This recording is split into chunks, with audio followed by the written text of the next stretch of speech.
Méditation numéro 2. Genèse 4, 3 à 22. C'est ainsi que, dès le commencement, la famille de Dieu a été manifestée et que la famille du diable a pris son caractère et son développement. 1 Jean 3, 12. Lors de la manifestation du Fils de Dieu, ces deux familles étaient déjà dans le monde. Mais depuis la croix, leur caractère est bien plus tranché. Il faut être de l'une ou de l'autre.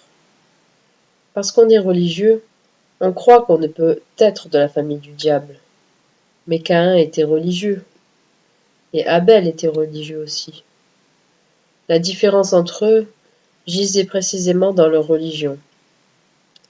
L'homme a par nature le besoin d'adorer quelque chose. Le besoin, non encore raisonné, d'avoir une religion. Il sent qu'il y a une puissance supérieure à lui et que les besoins de son cœur ne peuvent être satisfaits par lui-même. Satan s'est emparé de ses sentiments pour devenir le Dieu des hommes, en sorte que ce que les nations sacrifient, elles le sacrifient aux démons. Au jour de Caïn, il n'y avait pas encore de faux dieux, ni de démons qu'on adora directement. Aussi, le cas de Caïn se rapproche-t-il bien davantage de celui des chrétiens de nos jours. Caïn reconnaissait Dieu et voulait lui présenter un culte. Il en est ainsi maintenant de la plupart des hommes.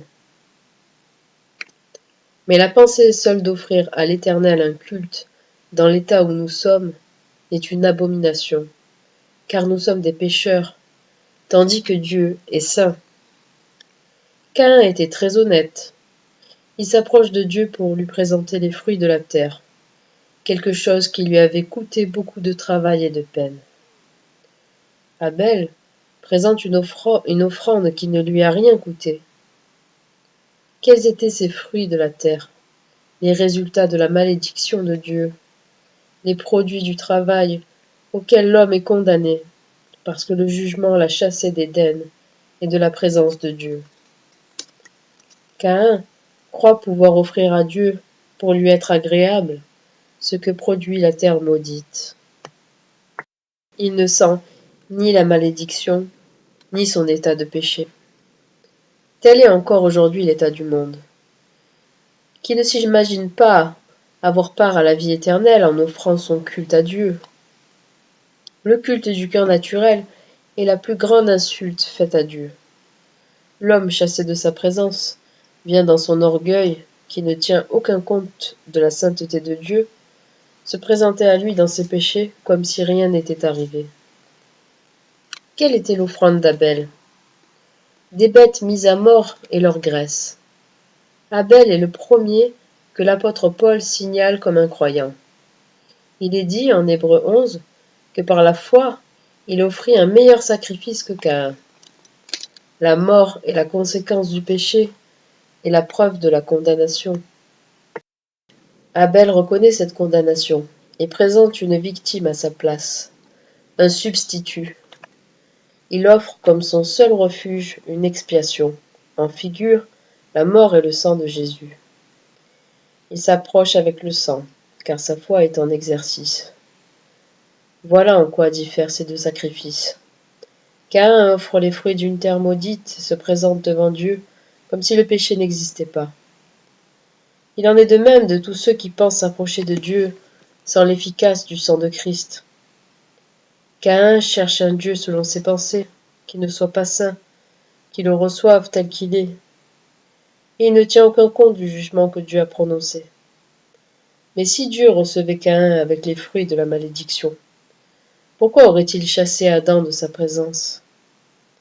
Du moment que Dieu n'a pas égard au sacrifice de Caïn, ce dernier est irrité. Il ne veut pas d'un tel Dieu. Il ne voit pas que loin de nous proclamer meilleurs et plus honnêtes que les autres, la foi vient à Dieu en reconnaissant l'état de ruine de l'homme, la justice de Dieu quand il condamne, et la grâce qui nous substitue Christ comme victime. L'orgueil de l'homme pécheur s'irrite que Dieu ne lui permette pas d'entrer en sa présence. Aussi, Ce qui se manifeste aussitôt, c'est la haine de Caïn contre son frère. Le monde ne peut supporter que Dieu fasse grâce à quelqu'un. L'orgueil de l'homme aurait dû se soumettre à la grâce de Dieu. Il ne l'a pas voulu. Le monde a mis à mort Jésus, le juste, dont la mort d'Abel était le type. En Éden, l'homme a péché contre Dieu. Hors d'Éden, l'homme a haï son prochain. Cette haine arrive à son apogée dans la mort de Christ, qui met le comble au péché du monde. L'homme a péché contre Dieu. Il a manifesté sa haine inexorable contre tout ce qui représentait Dieu sur la terre, et il a mis Jésus à mort. Dieu réclame le sang de Christ à ce monde qu'il a versé. Pour ceux qui croient, ce sang est une expiation.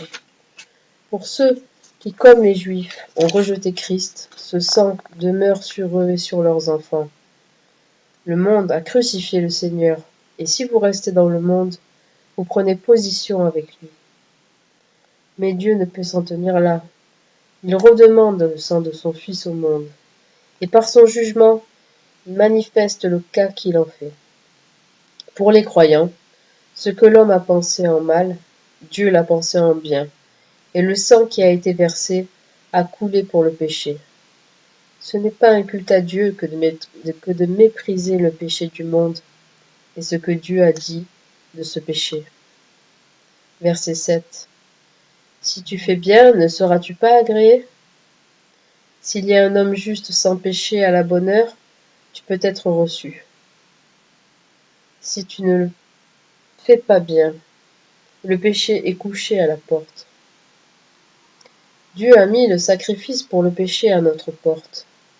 Il aurait pu nous punir pour un péché quelconque, pour les violations de la loi. Il ne le fait pas, il n'impute pas le péché. Dieu dit, vous avez rejeté le saint et le juste, mais ce que vous avez pensé en mal, je l'ai pensé en bien. Cette victime du sang de laquelle vous êtes coupable, je l'ai mise à votre porte. Quoi de plus terrible que d'avoir tué le Fils de Dieu, d'avoir rejeté Dieu qui se présentait en bonté. Dans le sacrifice pour le péché, Dieu montre au monde son péché, mais il lui montre aussi que l'homme peut désormais s'approcher de Dieu, la victime pour le péché lui ayant été offerte. C'est là ce qui rend l'homme sans excuse. Aussi longtemps que Jésus peut être présenté, l'homme a un remède. L'horreur du péché, c'est que l'homme rejette Jésus et répond à cette question. Où est Abel, ton frère? Je ne sais. Suis-je moi le gardien de mon frère? L'indifférence pour Christ est la preuve de l'indifférence la plus profonde pour le péché et pour ce que Dieu a fait. Caïn en prend son parti et sort de la présence de l'Éternel. On est insouciant quant à Jésus, mais on voudrait éviter les conséquences immédiates du péché. C'est ce que les hommes désirent, c'est ce qui leur fait quitter la présence de l'Éternel pour aller dans le monde. Caïn y établit sa famille, il veut la placer loin de Dieu, il cultive pour cela les agréments de la vie. L'effort de l'homme éloigné de Dieu est de rendre le monde agréable sans lui. Il cherche à se passer de Dieu le plus gaiement possible.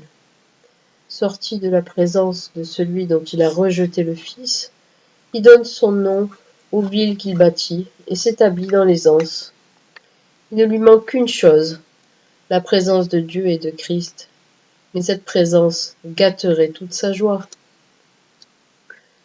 Du moment que le nom de Jésus est invoqué, il faut qu'on reconnaisse que le monde est éloigné de Dieu. Il faut qu'on prenne le parti d'Abel rejeté et qu'on souffre avec Christ. Il n'y a point d'hésitation possible.